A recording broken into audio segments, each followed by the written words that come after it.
Licence ചട്ടങ്ങളിൽ സമഗ്രമായിട്ടുള്ള മാറ്റങ്ങൾ നിർദ്ദേശിക്കുന്നു. നിലവിൽ പുതിയ കാലത്തെ പല സംരംഭങ്ങൾക്കും ലൈസൻസ് നൽകാൻ സാധിക്കാത്തൊരു സ്ഥിതിയുണ്ട്. മുൻ തലമുറ ഇനങ്ങൾ മാത്രം ഉൾപ്പെടുത്തിയിട്ടുള്ള പട്ടികയാണ് നിലവിൽ ചട്ടങ്ങളിലുള്ളത്. അതുകൊണ്ടാണ് ഈ പുതിയ തലമുറ സംരംഭങ്ങൾക്ക് പലതിനും ലൈസൻസ് കൊടുക്കാൻ കഴിയാത്ത സ്ഥിതിയുള്ളത്. ഇതിൽ മാറ്റം വരുത്തും. വ്യവസായ സംരംഭങ്ങൾക്ക് ഇളവ് അനുവദിച്ച് തദ്ദേശ വകുപ്പ്. കാറ്റഗറി 1 പെടുന്ന സംരംഭങ്ങൾക്ക് ലൈസൻസ് വേണ്ട, രജിസ്ട്രേഷൻ മതി. പുതിയ സംരംഭങ്ങൾക്കായി ചട്ടഭേദഗതി കൊണ്ടുവരും. മാറ്റം പുതിയ കാല ബിസിനസിനെ സഹായിക്കാനെന്നും മന്ത്രി.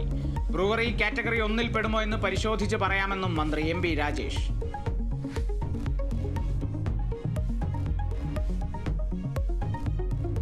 പാലക്കാട് എലപ്പുള്ളി ബ്രൂവറി വിവാദത്തിൽ മുഖ്യമന്ത്രിയുമായി പരസ്യ സംവാദത്തിന് തയ്യാറെന്ന് VD സതീശൻ. തീയതിയും സമയവും കുറിക്കാൻ പ്രതിപക്ഷ നേതാവിന്റെ വെല്ലുവിളി.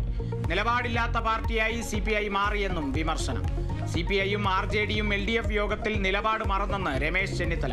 സായിപ്പിനെ കണ്ടപ്പോൾ കവാത്ത് മറന്നുവെന്ന് പരിഹാസം.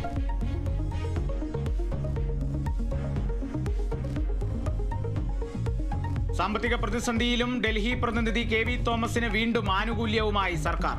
യാത്രാബത്ത പ്രതിവർഷം 11.31 ലക്ഷമാക്കാൻ പൊതുഭരണ വകുപ്പിന്റെ ശുപാർശ. PSC അംഗങ്ങളുടെ ശമ്പളം കൂട്ടാനുള്ള സർക്കാർ തീരുമാനത്തിനെതിരെ പ്രതിപക്ഷം. ആശാവർക്കർമാരെ പരിഹസിച്ച മന്ത്രിമാരാണ് PSC ചെയർമാൻ അടക്കമുള്ളവർക്ക് വർധനവ് നൽകിയതെന്ന് VD സതീശൻ.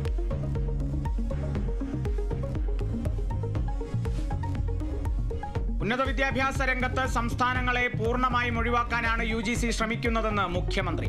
ഫെഡറലിസത്തെ തകർക്കുന്ന കരട് നിയമങ്ങൾക്കെതിരെ പ്രതിഷേധം ഉയരണം. ഗവർണർമാർ സംസ്ഥാന സർക്കാരുകളെ സമ്മർദ്ദത്തിലാക്കാൻ ശ്രമിക്കുന്നുവെന്ന് പിണറായി വിജയൻ. കൺവെൻഷനിൽ കേരള, കണ്ണൂർ ആരോഗ്യ സർവകലാശാല VC-മാർ പങ്കെടുത്തില്ല.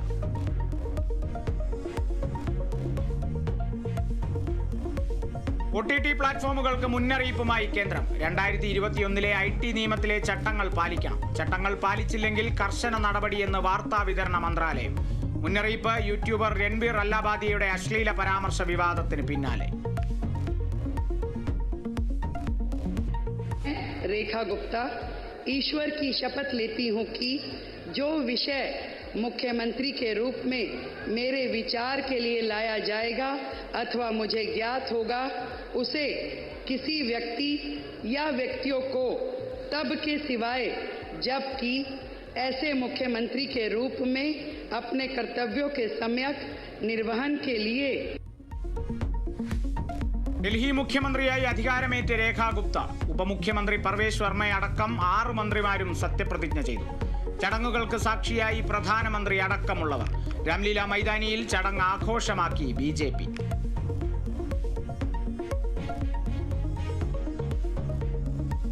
നാവികസേനയുടെ സുപ്രധാന വിവരങ്ങൾ പാക് ചാര സംഘടനയ്ക്ക് കൈമാറിയ കേസിൽ മലയാളിയടക്കം 3 പേർ പിടിയിൽ.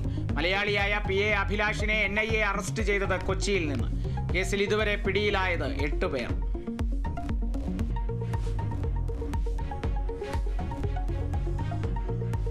ഫ്രാൻസിസ് മാർപ്പാപ്പയുടെ ആരോഗ്യനിലയിൽ നേരിയ പുരോഗതി. ശ്വാസകോശ അണുബാധ കുറഞ്ഞുവെന്ന് വത്തിക്കാൻ. സഹപ്രവർത്തകരുമായി സംസാരിച്ചു. മാർപ്പാപ്പയെ സന്ദർശിച്ച ഇറ്റാലിയൻ പ്രധാനമന്ത്രി ജോർജിയ മെലോനി.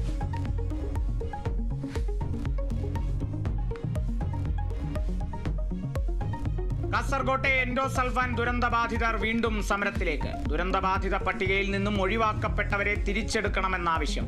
അധികൃതർ ഉറപ്പുകൾ ലംഘിച്ചെന്നും സമരക്കാർ.